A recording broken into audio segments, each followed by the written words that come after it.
नमस्कार दोस्तों, मेरा नाम है सचिन यादव और आज हम बात करेंगे रोशनी एक्ट के बारे में। तो रोशनी एक्ट का जो वास्तविक नाम है तो वह है Jammu and Kashmir state land vesting of ownership to the occupant 2001। अगर हम इस एक्ट की बात करें तो इस एक्ट को जो फारूक अब्दुल्ला सरकार थी उसने पारित किया था। और उस समय जो जम्मू कश्मीर था वो राज्य हुआ करता था, लेकिन अगर हम करंट की बात करें तो अभी करंट में जम्मू कश्मीर क्या है, एक यूनियन टेरिटरी है। अब हम बात करते हैं कि इस जो एक्ट था इसका जो मैंडेट क्या था, मतलब what was the mandate of Roshni act.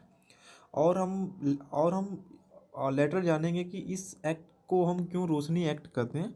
तो अगर हम इसके मैंडेट की बात करें तो यह एक्ट में यह प्रावधान है कि जो लोग जम्मू कश्मीर स्टेट की ज़मीन को इलीगल तरीके से इंक्रोच कर लिए हैं उन्हें उस ज़मीन का ओनरशिप मिल जाएगा यदि वे सरकार द्वारा निर्धारित उस ज़मीन का मूल्य पे कर देते हैं तो।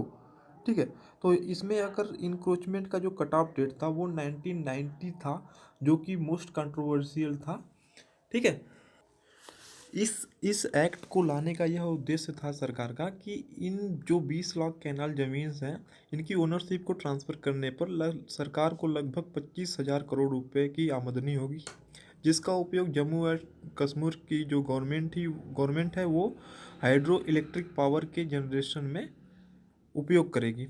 इसीलिए इस एक्ट को हम रोशनी एक्ट कहा गया, क्योंकि इस एक्ट से जो भी हमें पैसा मिलेगा उस पैसे का जम्मू कश्मीर की जो गवर्नमेंट होगी वो हाइड्रो इलेक्ट्रिक पावर जनरेशन में इसका यूज करेगी। तो दोस्तों अगर हम कैनाल की बात करें तो कैनाल का एक ज़मीन मापने के जो पैमाना है जिसका जो वैल्यू होता है ना वो 1/8 पार्ट होता है 1 एकड़ ज़मीन का।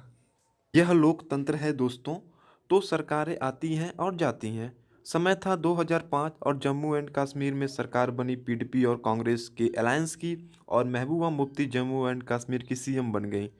तो उन्होंने इस एक्ट में कुछ अमेंडमेंट किए और ये अमेंडमेंट थे कट ऑफ डेट को लेकर।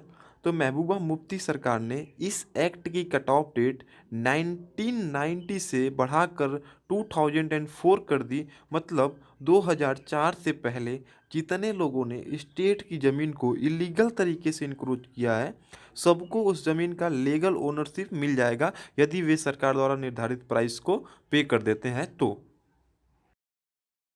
चूंकि दोस्तों पीडीपी और कांग्रेस अलायंस की सरकार थी तो 2.5 साल पीडीपी की महबूबा मुफ्ती सीएम थी, तो अगले 2.5 साल कांग्रेस का सीएम होना था। तो कांग्रेस ने गुलाम नबी आज़ाद को जम्मू एंड कश्मीर का सीएम बना दिया। तो गुलाम नबी आज़ाद ने भी इस एक्ट की जो कट ऑफ डेट है उसमें अमेंडमेंट किया और उस कट ऑफ डेट को 2004 से बढ़ाकर 2007 कर दिया। अब बात करते हैं दोस्तों इस एक्ट में हुए कंट्रोवर्सीज के बारे में। तो दोस्तों कैग ने अपनी एक रिपोर्ट पब्लिश की और इस स्कीम को स्कैम करार दिया। रिपोर्ट ने यह दावा किया कि इस एक्ट में लैंड की प्राइसेस को आर्बिट्रेरली घटाया गया ताकि पॉलिटिशियन और इन्फ्लुएंशियल लोगों को फ़ायदा पहुंचाया जा सके, जिसका नतीजा यह रहा कि सरकार के घोषित लक्ष्य 25,000 करोड़ के विपरीत केवल 76 करोड़ ही कलेक्ट हुए। 2015 में स्टेट विजिलेंस ऑर्गेनाइजेशन ने कुछ लोगों के विरुद्ध एफआईआर कराया जिन्होंने इस एक्ट के थ्रू वास्ट लैंड की ओनरशिप ले ली थी। इन्हीं केसेज में से एक प्रोमिनेंट केस निकला जिसे गुलमार्ग लैंड स्कैम के नाम से भी जानते हैं। इसमें टॉप ब्यूरोक्रेट ने गुलमार्ग डेवलपमेंट अथॉरिटी की ज़मीन को इलीगल तरीके से प्राइवेट पार्टीज को ट्रांसफ़र कर दिया था। अक्टूबर 2018 में जम्मू एंड कश्मीर के गवर्नर सत्यपाल मलिक ने इस एक्ट को निरस्त कर दिया और 2019 में मलिक ने इस एक्ट में हुई डीलिंग्स की जांच के लिए एंटी करप्शन ब्यूरो को आदेश दिया। तो दोस्तों अब बात करते हैं करंट कंट्रोवर्सीज की। तो अक्टूबर 2020 में हाई कोर्ट ने इस एक्ट को अनकॉन्स्टिट्यूशनल डिक्लेयर कर दिया और हाई कोर्ट ने सीबीआई प्रोब का भी आदेश दे दिया है।